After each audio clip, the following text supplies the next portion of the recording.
bodies on the open meeting act during the COVID pandemic, dated July 2nd, 2020, county board members may participate without being physically present in compliance with the established provisions. Roll. Consuelo Arguelles. Present. John Bastian. Here. Ruth Broder. Here. Amy Chavez. Here. Lori Chassie. Michael Crandall. Paula Garcia. Here. William Henneth. Here. Lynn LaPlante. Here. Donald Pachowski. Here. Julie Renahan. Here. Scott Biger. Here.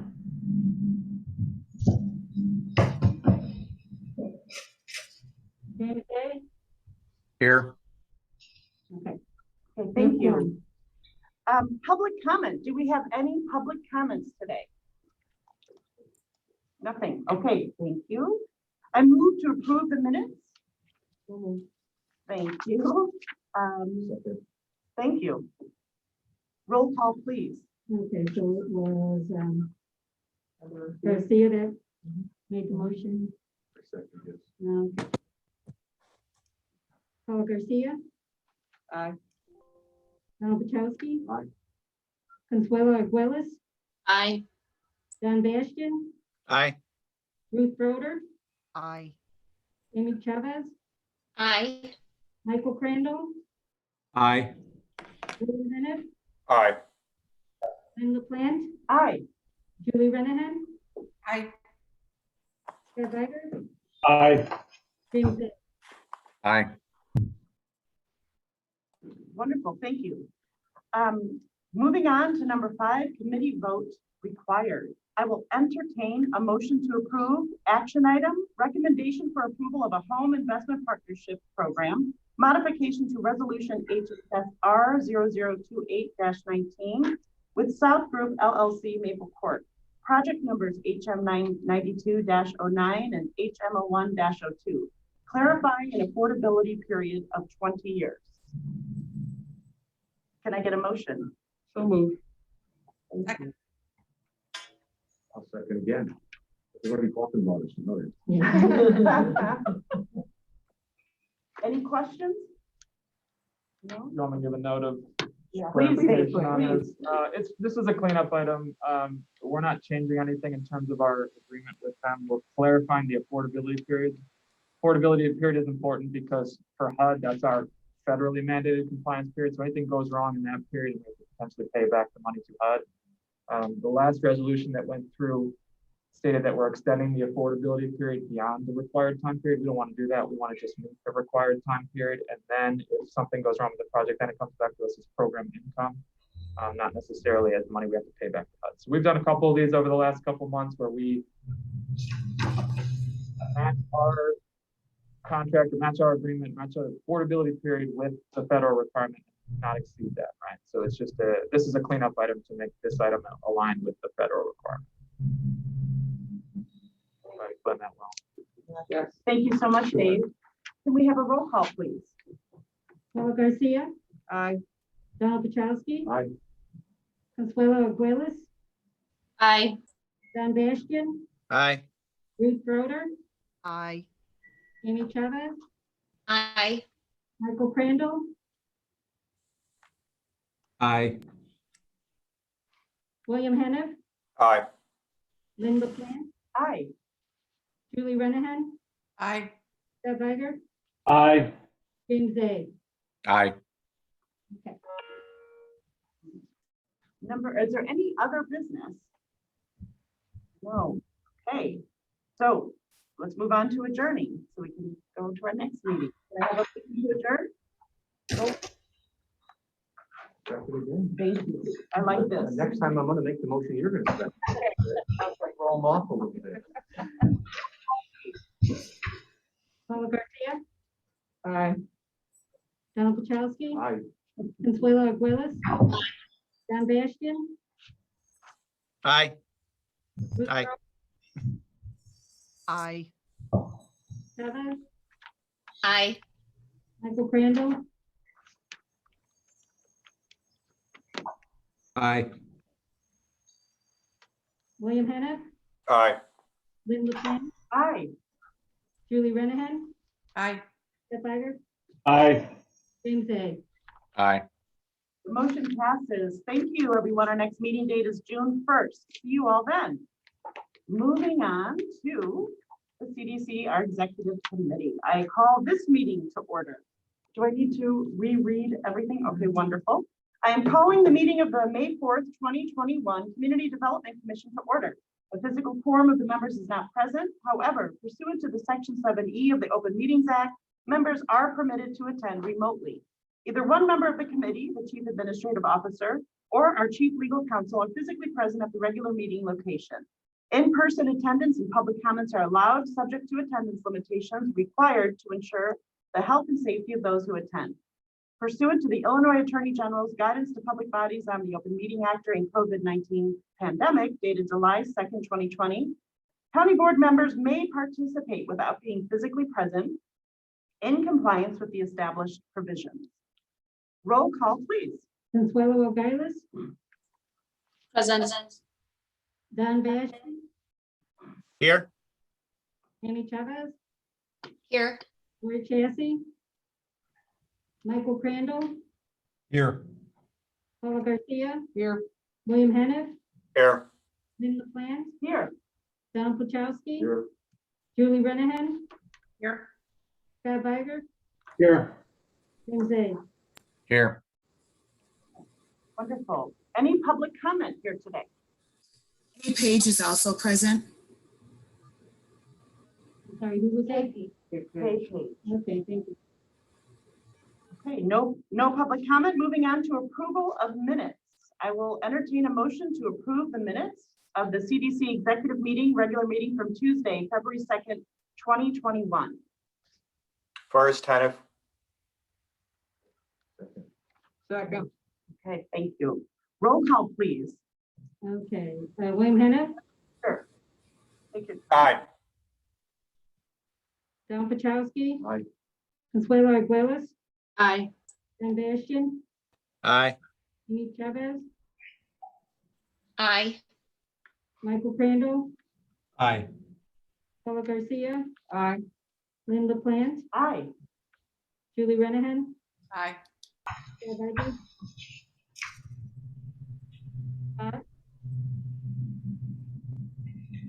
Aye. James A. Aye. Wonderful. Moving on to number 5, committee vote required. I take a motion to combine items A, B, and C. So moved. Second. Wonderful. Thank you. Roll call, please, when Okay. you are ready.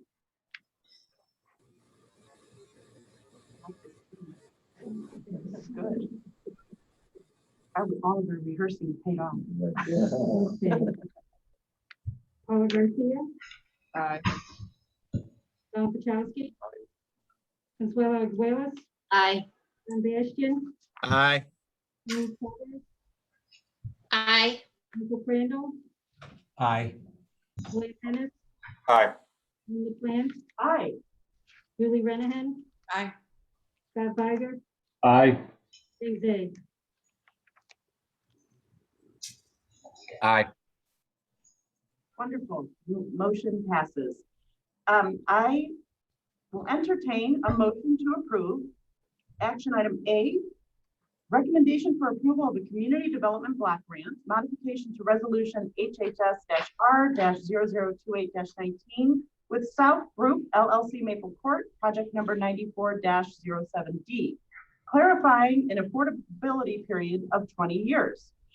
Item B, action item, recommendation for approval of a second modification to a community development block grant agreement with the Village of Glendale Heights, Gregory Avenue and Somerset Drive Street Rehab, project number CD 19-01, extending the project completion date to August 31st, 2021. And item C, recommendation for approval to waive the application process CDBG Capital and Neighborhood Investment Maximum Amount Request Policy for project CD 21-06 with the DuPage Care Center, window replacement south wing, allowing for an increase in funding in the amount of $400,000 for a total award amount of $800,000. Thank you. Second. Thank you. And please have a roll call. Oh, sorry. Discussion, please. So I would just quickly go through, A is the same item as the approved at the home advisory group. B is just an extension for vegetation. So sometimes depending on when the project hits the construction season, they need a little more time for the sod to set in and everything to be done on the landscaping front. So that's all that one is, not a major extension. And then third one, so if you'll recall the project that we canceled last month with Serenity House, and we don't want that money to just sit around, and we talked about it potentially getting assigned to the care center. That's that project, that's that money that we're talking about. We're defining the scope with the care center in terms of what that will actually pay for, but the request today is to waive our policy. So the policy is actually currently a maximum amount of 600,000. This would allow us to waive that policy and let them go up to 800. And then it's allocating an additional 400,000. So their initial amount was 400,000. They're going up to 800, but to do that, we also have to waive the policy, which would cap it at 600.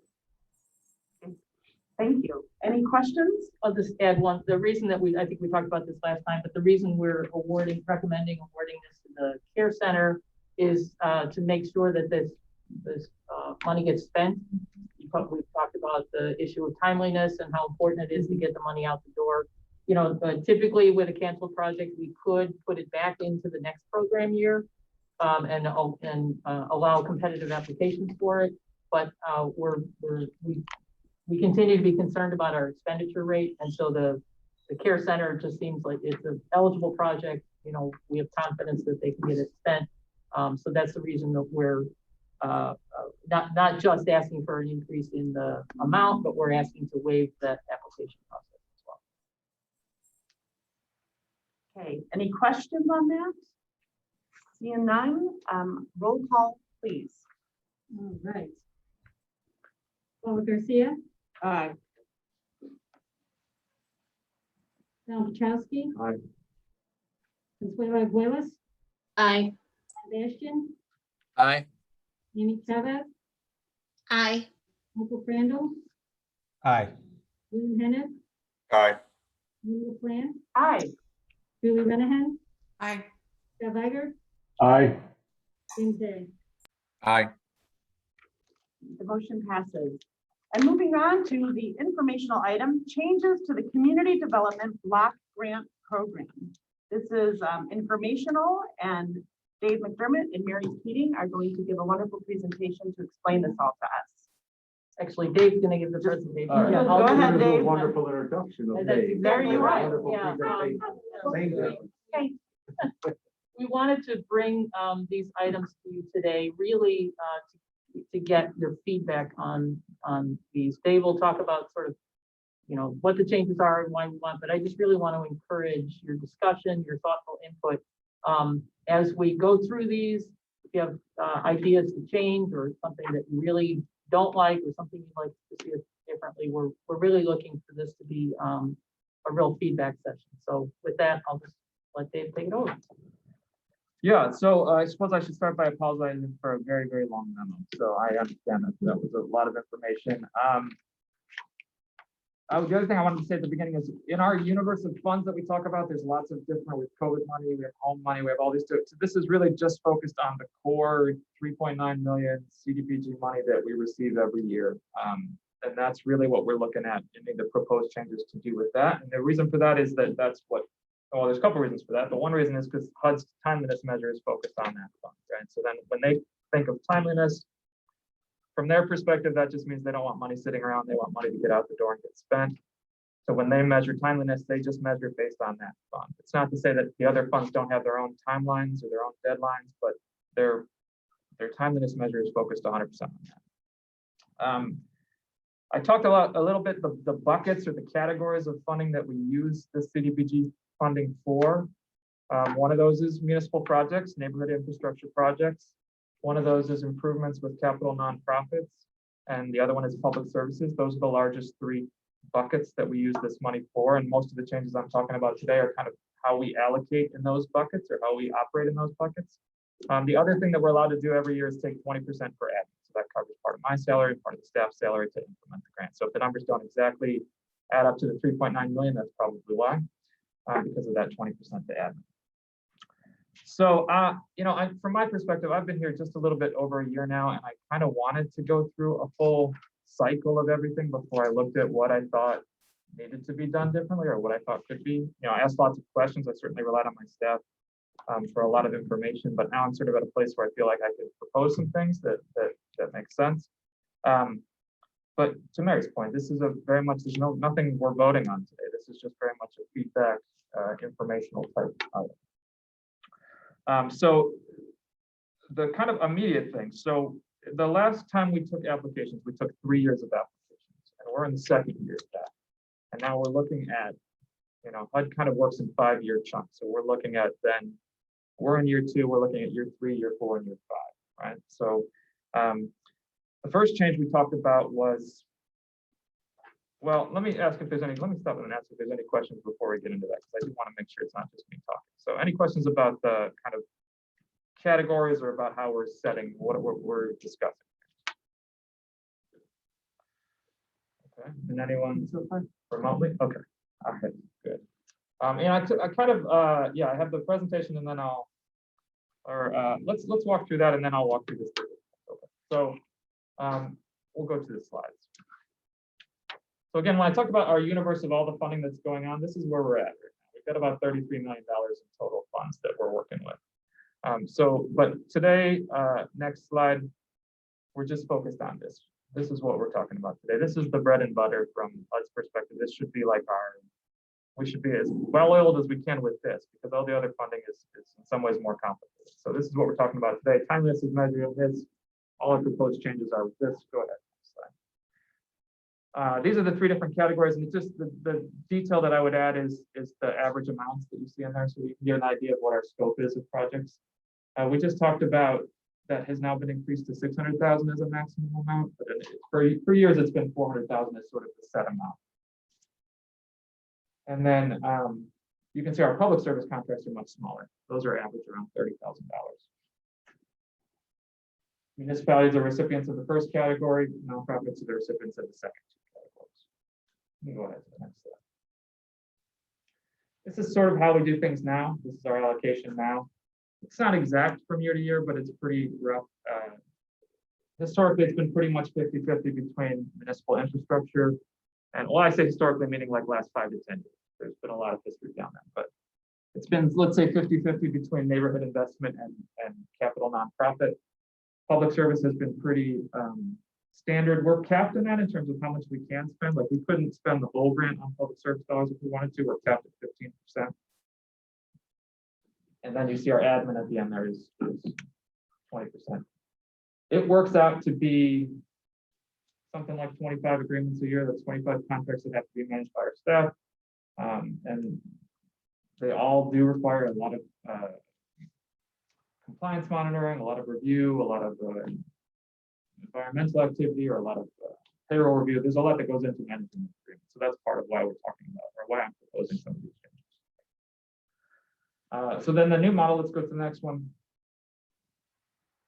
What I'm looking to do, or what I'm proposing to do, or what I'd like to discuss today is putting a little bit of an increased emphasis on the neighborhood investment section. So part of why we get the CDBG money that we get is because the municipalities choose to participate in our consortium. And so we get a chunk of money because Downers Grove participates with us, and we get a chunk of money because Wheaton participates with us, and that all goes into that 3.9 million. We can spend it however you all choose to spend it. Like we don't have to necessarily turn that around, but I would like to see a greater emphasis on those projects. Those also tend to be the projects that move a little faster, spend a little more per project. Capital nonprofits, I think there's absolutely a space for us to do capital nonprofit improvements. I think we are interested in doing more kind of funding more selectively. I mean, having the nonprofits think of us as when they need to make major improvements to their facility, we're the place they're going to go, rather than let's say some of the projects which we have done over the past couple of years, which have been maybe less of a priority or have been smaller in scale, and then it takes the same amount of work for a $60,000 project as for a $400,000 project. So we've had some of those over the last couple of years where it felt like it wasn't the highest priority for them. It was just something that they were trying to accomplish. This is a pretty significant change that I'm proposing is to reset the public services program. So we have for 10 to 15 years pretty much funded everyone at the same amount, for pretty much the same kind of agreement. And kind of year over year, just sort of everyone's expecting their same amount. And so I think based on a couple of factors, one is that agreement size, right? Only 30,000 per agreement. Number of contracts, we're talking about 16 different contracts just within that category to spend $600,000. I think it's time to reset that. And so I'll talk a little bit more about that when we jump back to the memo, but I think it's just time to take a step back, to reset that public services program, get some new applications in, some new ideas in, and ultimately end up with a smaller amount of agreements for a larger amount of money is where I'd like to go. And then admin stays pretty flat, no change. Next slide, please.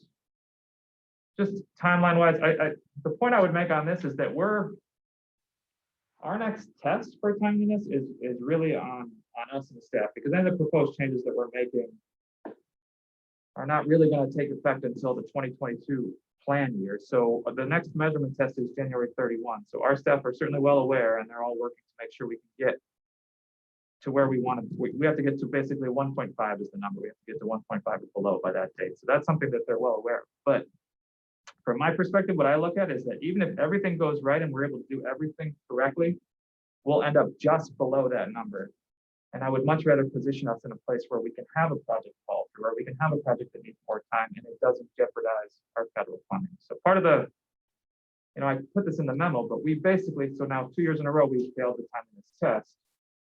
We were given an out because of COVID. And we know COVID impacted some of our projects, but we're sort of in this place where honestly, if COVID hadn't have happened, we would have still been, it would have been very precarious whether we would have reached that measure or not, right? So, and the deal or the problem with it from a global perspective is that if we don't reach that, then they can take back the money that's over that amount, right? So HUD can just say, next year you're getting less money, or we're taking back this money because you didn't reach this time instead. So we'd like to position ourselves where we're always, again, we can have a project fall through and it doesn't necessarily, destroy our timeliness number or cause us to miss time. The other thing that has happened historically, just for context, is that occasionally there is like a big chunk of program income. So if we have a project that we funded 10 years ago and it's still in that kind of compliance period or affordability period that we talked about, and then they sell it or they decide they're going to change the use of that property. So if we funded a nonprofit partner for a building improvement in Addison, and they were still within, let's say, 5 years of that project being received, all of a sudden they change what they want to do with that building, they have to pay us back that money. And then we have to spend that money before we spend any grant funds. And so that can be a challenging thing too, because we get $200,000 that comes in the door, let's say. We have to spend that money first, and then that offsets the grant fund, so it pushes money back in a way. But to get back to this, I guess, the proposed changes, most of the proposed changes that I'm talking about would take place for the April 1, 2022 to March 31, 2022 plan. So that's HUD thinks in plan years, but that's the 2022 action plan year. Okay. So should we jump back then into like the specifics? Sure. And then, like I said, please, questions are, welcome. Discussion is absolutely. This timeliness stuff, is that a recurring issue? Is that something that rarely happens? Because I know in transportation, our projects are started and then something else comes up which requires us to go to a different engineering company because something else was developed. Is that something that HUD looks at, or is HUD just, it is what it is? Yeah, I mean, I think from HUD's perspective, it is what it is. Like, we know working the projects that some delays are understandable. Some things happen as projects are going that you can't anticipate. That's why, like I said, I kind of would like to have a little more buffer for those. I feel like if we make some of these changes, we have a little more buffer for those kind of things. HUD, this is, I think, to my knowledge, this is the first time they've waived the enforcement of this, right? And that was just because of COVID. So, yeah, so typically the way it works is that the first year that you don't pass your timeliness, you have to do a workout plan, and you have to update them on a monthly basis of what your expenditure is. Typically, the second year, is when, if you miss it 2 consecutive years, the second year is when you'll see the reduction in funding. We missed it 2 years in a row, but we got the waiver for the second year. The reason we missed it the first time was exactly what Dave was talking about. We had, it was the health department sold a building that we had provided some CDBG funding for in the past. They paid us back $800,000 about 6 weeks before our timeliness measure date. So, so that's why we didn't make it. But it seems like over the past couple of years, we're inching closer and closer every time. And I think projects are getting, I think they're getting more complicated. We've, you know, to be honest, we've had a lot of staff turnover. And so we've had, you know, we've not been fully staffed. And so getting those projects moving, there's just a number of factors.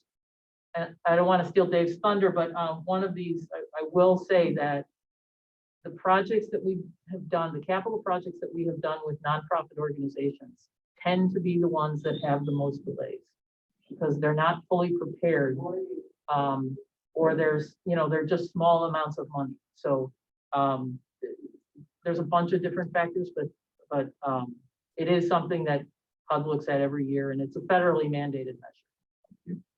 I will say, it's kind of jumping one place where HUD doesn't always do us any favors is when they release the money to us. Sometimes Well, when depending Hutch on goes when up, it's they're. okay. I don't know, it just seems to me that, you know, everything should be kind of, if we're working forward and doing something, but Hutch seems to me it's my way or the highway and stuff. And like we went with 2 weeks ago or 2 months ago, we get this excessive money. I know, I don't have a real positive, warm, fuzzy opinion on it. Yeah, it's my opinion. All right. And just clarification, I mean, the small projects and the large project, it's about the same amount of work for staff, correct? Yep, correct.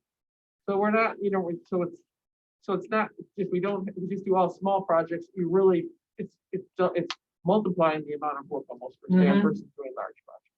And I should have said it from the beginning, but the staff are fully willing to do, and like they take Oh, on yes. every project with full gusto. But as a can management, only do from a so management much. perspective, you look at it and you think, right, like, okay, so that took that amount of work and I spent $45,000. That took the exact same amount of work and I spent $515,000, right? Like you look at it from that perspective and you think, well, I'd rather have more time focused on that. Right, because that would be, you know, be doing more. You know, Yeah. right, serving, right. I do think that efficiency and efficacy is important to keep in the back of the mind when we're going through this as, you know, making, for us to be as smart as possible with spending this money. I'll also just point out, so, you know, our staff didn't go to college and take these jobs to be looking at certified payrolls and, you know, doing, like, that's the stuff that you have to do. We really want to get them to a place where they can do the stuff that we wanted. We can do more planning work, that we can do more community needs assessments, that we can be more proactive with the way that we work. So it's a matter of, you know, figuring out a way to meet all of our compliance, you know, but do it more efficiently and more effectively so that we can free people up to do fair housing work. I mean, there's so many issues that we could be looking at from a planning perspective that we really just never get to because we're working through all of the compliance requirements. Yeah, let's see. I don't know if I'm trying to think of the right metaphor, but CDBG is your core operations, right? So HUD can always throw curveballs with other stuff. They can throw this money at you or this additional thing at you, or, you know, COVID happens and we get $12 million, right? But CDBG is your core cycle. So the more smooth that runs, I feel like that makes it so much easier to then react when something like $12 million comes in on COVID, because you've got this one pretty well worked out. And so it's going pretty good. And then, you know, you can put staff time to that new challenge as it comes in. And kudos to staff because of the whole CARES Fund money that came in. I mean, they did triple the work, you know, with probably less people because, you know, it was just, so, you know, kudos to all the staff for all of the hard work they did last year. Yeah, and I did talk about this in the number, we've lost 3.5 staff since July, and those are staff that work projects, so that's been more work on the ones who have stayed. We've had, I think, one filled since then. But there's a lot of training that comes with it too, so it's not like we can hire someone and they're immediately able to complete projects on their own. It takes a good year to get them in and experienced and, where they can manage one on their own. Yes. Thank you, Chair. I am not part of this committee this year, but I was for the last 2 years. And I was concerned then that not enough staff, we don't pay those people enough to keep them.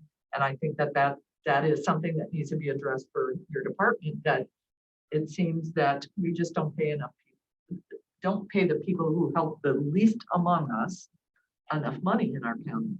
And so I think absolutely that's something that we need to explore. We did talk and discuss trying to do a type of I guess you would call it maybe a cost benefit analysis about what we are trying to ascribe an actual number to the, what happens when we lose staff after spending a lot of time training them, to show that we've got to do, it's going to be more economically beneficial to all of us and fiscally responsible if we can retain staff. And so then we can look into what it will take to have a better retention rate, because this is an awful lot of work, as you both have said, and very, very, very important work for the people of DuPage County. And we need to, people. right, we really need to value the work that goes into providing these services. Okay, Julie back. Renahan is raising her hand. Oh, Member Renahan. Trying to unmute. All right, thank you, Chair. And thanks, Dave. I think this is really important what you're doing here. I got a couple questions, just trying to understand what you're saying. So public services are capped at 15%, and it looks like you want to do some changes in terms of neighborhood investment and capital nonprofit. Are those going to be changes to percentages, or how are you envisioning that? So I would expect in future cycles that it would not be a 1-to-1 ratio with capital nonprofits and municipal projects. That we didn't want to commit to a specific ratio, but that we would have a greater emphasis on municipal projects. So we'd be looking to have more municipal projects every year and less nonprofit capital projects. Okay, all right. And then my second question is, it says municipalities, but I'm always, I guess, concerned about our unincorporated areas as well. Is that included in, when we say municipalities, are we also included our unincorporated areas? So they could apply, we've talked about, so historically the challenge is they have to apply through a township or through some county. They can apply through, stormwater or someone in the county. But that's been, yes, they're eligible to apply under municipal infrastructure. So from HUD's perspective, they look at the low income population in a certain census tract area. So if that census tract area is eligible, then that area, if it's in an unincorporated, they could apply. If it's in a municipality, they could apply. Okay, and I know we talked about this before. I'm concerned a lot of our unincorporated areas, they just don't have the leadership. They've got the county board, but they don't really understand maybe how to get to us. So just want to make sure that we're clear that it's unincorporated too. Thank you. Sure. One of the things that we talked about doing, we do produce maps that identify the eligible census tracts for neighborhood investment projects. So what we did talk about is making sure that all members of the community, of the CDC executive committee, have copies of the maps that are particular to their area of jurisdiction, so that they know exactly where the projects are. We want to make sure that we're doing as much outreach as we can, so that county board members could speak to the municipality and just say, hey, I don't know if you know this, but what can we do to encourage you to apply for funding? And we're always willing to work in the unincorporated areas. We haven't had an application, but our Department of Transportation and our Department of Public Works have in the past applied for, we have funded neighborhood investment projects in the unincorporated areas. So we have done it in the past. Oh, that's like Suelo maybe? Yes. I just wanted to make some comments on just having past experience managing CDBG programs, one specifically for a village of Mount Prospect. I know firsthand all the work and the time that it takes to administer the program, and HUD and IDIS and timeliness. I'm very familiar with all that, and unfortunately, it does take quite a bit of time. And if you are short-staffed, it definitely puts an extra component to the challenge of making sure you spend down the funds. So from a HUD perspective, they want to make sure that if they're going to be providing funding, that you use the funding in a timely, in a timely manner, so that. And the challenge when you get program income, you have to use that first. So they're not very forgiving with, running to 10 minutes. If you have issues once or twice, you're definitely going to be probably looking at reducing your allocation amount. So that's not good. From my perspective, I'm all in support of adjusting the funding allocations, not necessarily applying a ratio, but dedicating more funds for projects where it is for bigger amounts, and most importantly, for projects that are going to be beginning and ending within that time period for the allocation. So I just want to share my thoughts on that. Thank you so much. Member Chavez, did I see you raise your hand? Yes. Thank you. So I just had a couple questions. First of all, when we look at those neighborhood investment versus capital nonprofits, it's that 1-to-1 ratio, but how many applications are we getting in each of those categories? Like, is there a larger amount applying for one or the other? Is one more popular than the other in our community? Good question. Anna, do you have any of those from the last application cycle? I would say with municipalities, it's perhaps less actual areas, but more projects because they have a greater need with the census block groups. And then nonprofits, we consistently get the same applicants every year. So if I have to guess off the top of my head, I would say it's probably 1-to-1, maybe a few more nonprofits. But again, the smaller scope with less staff. Thank you. Got it. And then just to follow up on that, the listing that we have, I think to Mary's point, it would be helpful if we knew what was in each district. But also, since there's 25 projects, I'm wondering if we as a committee could get like just a brief status update on those projects. I don't really have a complete understanding of what they are. And then maybe even just like, is it in a, is it a green project? Like, I'm kind of thinking back to project management when we did the Olympics. Is that venue good to go and it's in the green, everything's running on time? Do we have kind of a yellow caution area on one of our projects where something's fallen off the project management scale? We may have a problem meeting that funding. And then to your point, like what we ran into last year or this last year where something completely falls off and it's red. And I know you brought that to committee, but it might be good if we just sort of have an understanding of where things stand. And maybe that's just because I'm new, but I don't have a complete understanding of the projects overall. Okay.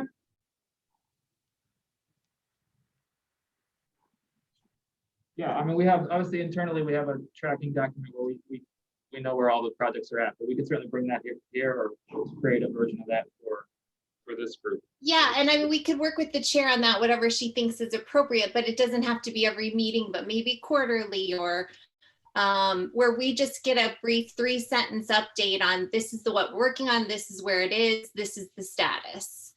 I just think that might be helpful for us, for at least me, I'll speak for myself, to have a broad overview of kind of what the works in process are. Okay. I think that's a great idea, Member Chavez. Thank you so much for bringing that up. So the last thing I was going to do is just run through the specific changes that we're talking about, just so, and I'm just going to be transparent about where I think people may object or where I think people may have some questions about that, because those questions are probably not going to come right to me. They're probably going to start with some of you. So the first change is the way it's worked out. So we did 3 years of applications in summer of 2019. And this 2022 year that we're talking about, that would be the 3rd year coming up. And the way that it's slotted out, we have 8 of these nonprofit capital projects that would all hit this year. And that is a huge concern for me in terms of timeliness, because I feel like those are the projects that are going to have problems. And it's going to be very likely that those don't go through. So the proposal is just to say, we're going to do all that work. We're just going to spread it over the next 3 years and not try to do it all in 1 year. So that's the first proposal, is just to say, so they would all get a letter and they would say, yes, the project is still going forward, but you may get reshuffled into 2023 or 20. We would just schedule it based on who's ready to do it. So whatever projects are the closest to shovel ready, those would be the ones that go forward. So that's the first proposal. The second proposal, thinking in terms of that 5-year cycle, is to just go out and ask for more of these municipal projects, more of these infrastructure projects, and just say for this 5-year period, we're just going to fund. So we're going to spread those capital nonprofits out over 3 years, and then we're just going to take new municipal projects and we're going to use that to complete our cycle. So we're not going to solicit for new nonprofit capital work in this 5-year period. We're going to take the projects that we have, solicit for new neighborhood infrastructure projects, and use that to schedule out our 5 years. The third one is, I think, shouldn't be controversial, I wouldn't think. We're just talking about taking away a leverage requirement. So historically, we've asked for applicants to put up, let's say, 20%, or municipalities specifically, to put up, let's say, 20% of the project costs. And then every draw that comes in, then let's say it's $100,000, then we draw $80,000 in grant funds and $20,000 from their money. That's not a federal requirement. We don't have to do that. We think it might, first of all, allow us to spend more money if we take that off. And then second of all, it might encourage more municipalities to apply because they might not want to do all of that. So if we can open it up, Anna kind of made this point, we tend to get a lot of the same Addison, West Chicago, Glendale Heights, and there are other municipalities that have eligible areas that can apply. And we think things like this might make some of them consider it, because then they don't have to necessarily pony up $200,000 for this project. They can just apply, and if it's funded, they could go forward with it without having to allocate internally. The public service one, I think, would generate some discussion. So because agencies have been receiving this money for now 10, 15 years, and they're kind of used to it as their annual allocation, I think they would be a little bit taken aback by a shift in that. I still think it's the right thing to do. We've talked about with Chair LaPlante the possibility of using America. So they're expecting the money really in 2022. Beyond that, they have no expectation of the funds. They may think of that as an annual award, but they don't have any kind of information from us saying that's coming. We've talked about Chair LaPlante possibly American Rescue Plan funds as kind of giving them a 1-year bridge period. So that takes a lot of the compliance requirements out, because we don't have to go through all of the HUD steps to get that money to them. Sure, American Rescue Plan will have some steps, but they're going to be less stringent than HUD's. And then next summer, we would go out and we would say, hey, we have a new focus for public service. Everyone's eligible to apply. We're really going to focus on this, with the idea that we would get larger contracts coming in, larger requests coming in, and we'd end up with something over a $30,000 average in a contract, right? But again, that one is probably going to be, there'll probably be some questions about that, some calls about that, because it's changing what they're used to. If I could, I want to give just a little bit of context and history on this. So we did go through something similar to this probably close to 10 years ago. The CDC program it had been flat for years, and then we had a 17% cut. And what had happened, so we used to fund public services in 5 separate categories. We had funding for seniors, funding for people with disabilities, or housing and homeless, neighborhood resource centers, and families in crisis. And so over the time, as funding is flat, it becomes less effective because of inflationary pressures. And then when it was cut by 17%, we said, we can't fund all these 5 categories anymore. We really have to focus on what is the core. So it was a very difficult discussion, but we have done it. It's not like we've never done this before. So what we did at that time was we said, all right, we're going to focus on housing and homeless and the neighborhood resource centers. Now, at that time, the neighborhood resource centers, I think there were 11 or 12 of them, and those are facilities that are typically in a low-income rental environment. Management company will give them some space, or this is how it used to work, and they would do after-school programming. They would do social services for parents, ESL classes, those kinds of things in the communities. There's now I think there's 3 of them. There's 3 of them left. One in a true census block. Yeah, one that's actually sort of the old models. And so that's kind of we need to look at whether or not that makes sense. So in terms of how we would refocus, that's another point of discussion. But I just want to give some context that this is something, and I do think it's important to maybe more than once every decade to kind of examine and refocus. So while this one is, I think, will be difficult for some of the nonprofits, I think it is work that we've done before, and I'm confident that we can really, through working with these organizations, working with all of you, we can say what really is where should we really focus our. Yeah, I would just add to that. I think HUD would agree with you. I don't think HUD envisions this as like annual funding for the same organizations over and over again.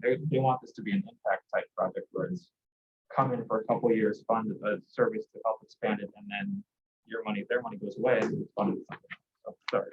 So just, and I think you mentioned it, but so we will be sending out something to the nonprofit saying, hey, we're having change to this program. So you guys will do an explanation first before we get any questions. Just a backlash. Yeah, I think really today what we're saying is, are you okay with us, making the decision that we are going to change the way we do public services? We're not asking for a specific, this is how it's going to happen, but we're saying, what are your thoughts on, can we really work towards a reset in 2023? Because it would be great before that was done to actually have more information about the American Rescue Plan. And so we could put on that the same thing, okay, this may be that happening, but you can still get money through this.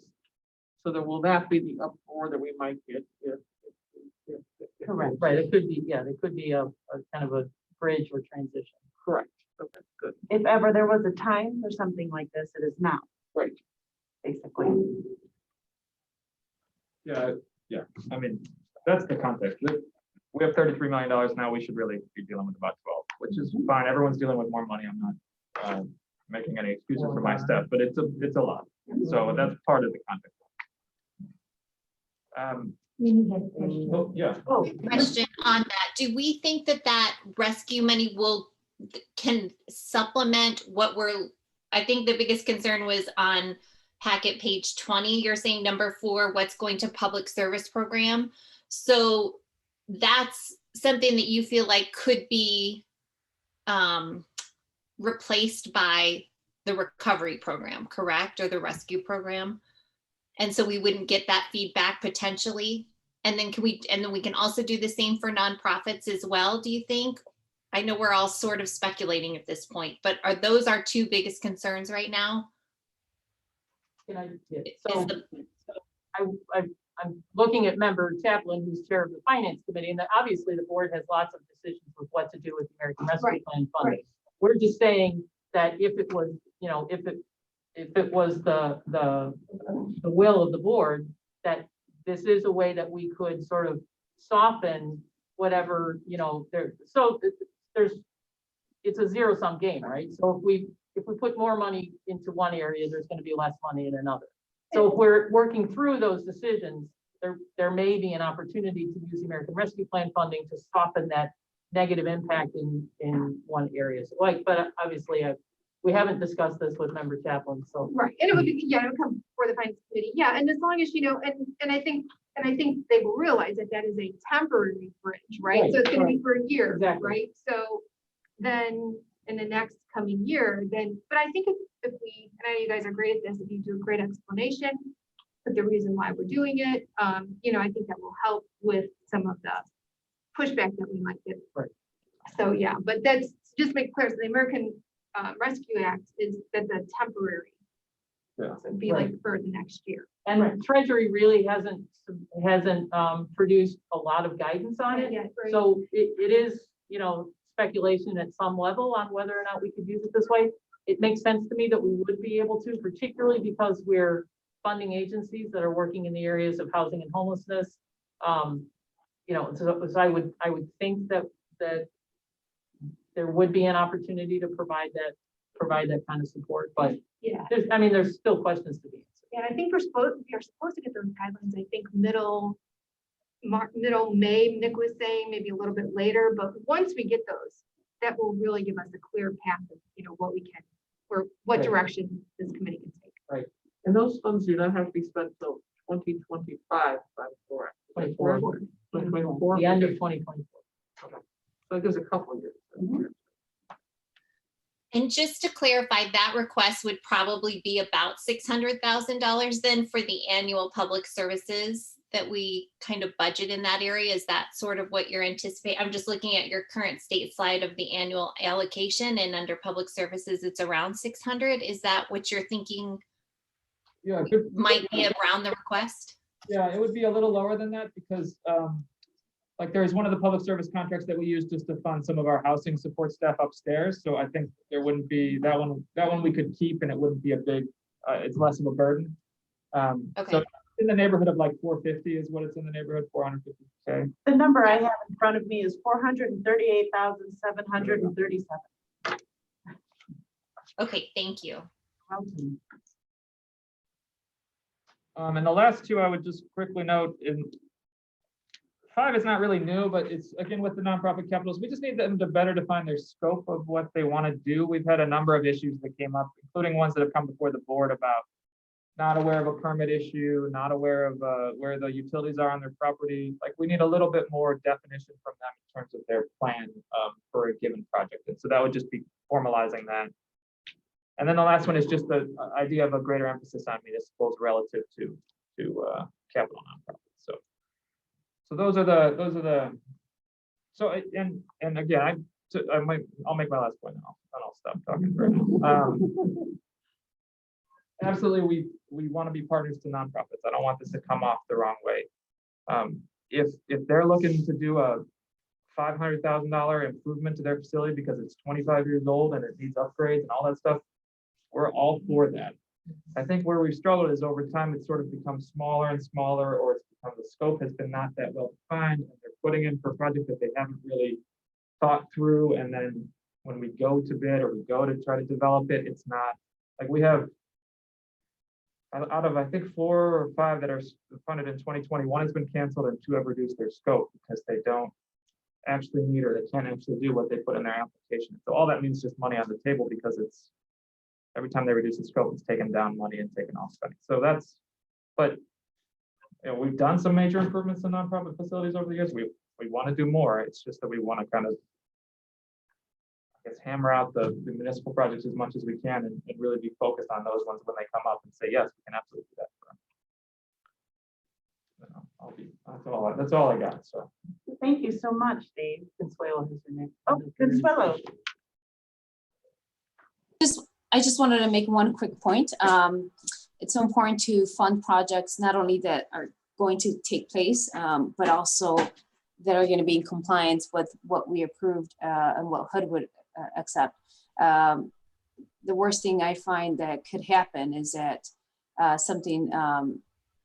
if there's monitoring that takes place and then HUD is asking for some of the funds that were dispersed already back.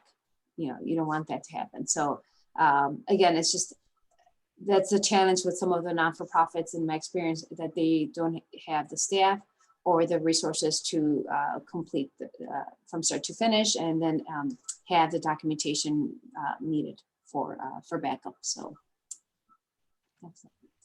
Thank you. Member Renahan. Yeah, just one, I guess it makes a lot of sense. I know what you're saying. Municipalities know how to spend this money better. It's easier for us all at the county, and it's a great, like you said, Consuelo, great use of getting the funds out there. I guess just from a broader concern point of view, we got rid of the Human Services Grant Fund last year, and now we're looking to probably take some money down here. Is there a release, like, is there a kind of a third rail or something that we're going to see some of this money flow back to the nonprofits? Because I know I have been approached saying, you know what, I've lost this funding here. Now, I guess this is going to be another way that funding could be lost. I mean, how do you foresee that? Well, we're not talking about reducing the amount of funding to nonprofits. We're just talking about refocusing what we're doing. So, I mean, I'm not quite sure, we're capped at 15%. It is the intent to continue to provide public services. It's just to do it in a different, more focused way. So I think the analogy to the Human Services Grant Fund isn't quite the same. because that fund went away for this year. So, you know, we continue to have the community services block grant funding that does, it does fund a number of the agencies that are also funded with CDBG. And I guess it's, you know, it's up to the board to make a determination of how, in terms of general funds, how the board wants to continue to support, or if the board wants to continue to support nonprofit organizations. I think the American Rescue Plan is, you know, I mean, that could possibly get us through 3 years of really supporting the nonprofit community. But I you know, I don't foresee any additional funding coming from state or federal sources. I think the money that we've received through the stimulus, and I think the board's done a really good job. I mean, you know, the nonprofit organizations and the people that they serve got $7 million of coronavirus relief funds channeled through our department. So I don't know that that answers your question, Member Enahan. Yeah, we've been in unusual circumstances, right? Where we've had more money to be able to plug some of those gaps. I'm just thinking about maybe 3 years going forward, you know, what kind of support, you know.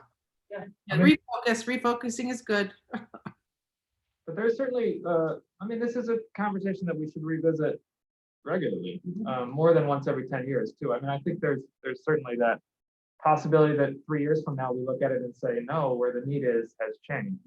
I think it's great. I agree. Okay, is there any more discussion or any more questions on this subject? No? Okay, then I suggest we move on to other business. Any other business? No. Okay. Can I get a motion to adjourn? So moved. Thank you. Second. Thank you. Roll call, please. Okay. Paul Garcia, Aye. Donald Petrowski. Aye. Consuelo Arguelles, Aye. Don Bastian, Aye. Amy Chavez, Aye.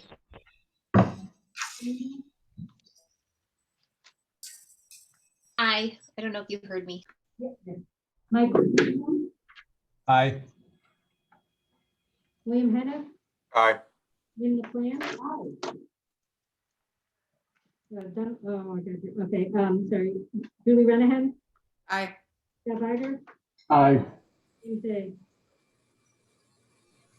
You may have left. Okay, that motion passes. Thank you all. Our meeting is adjourned. Our next meeting date is June 1st. See you all then. Thank you so much. Thank you.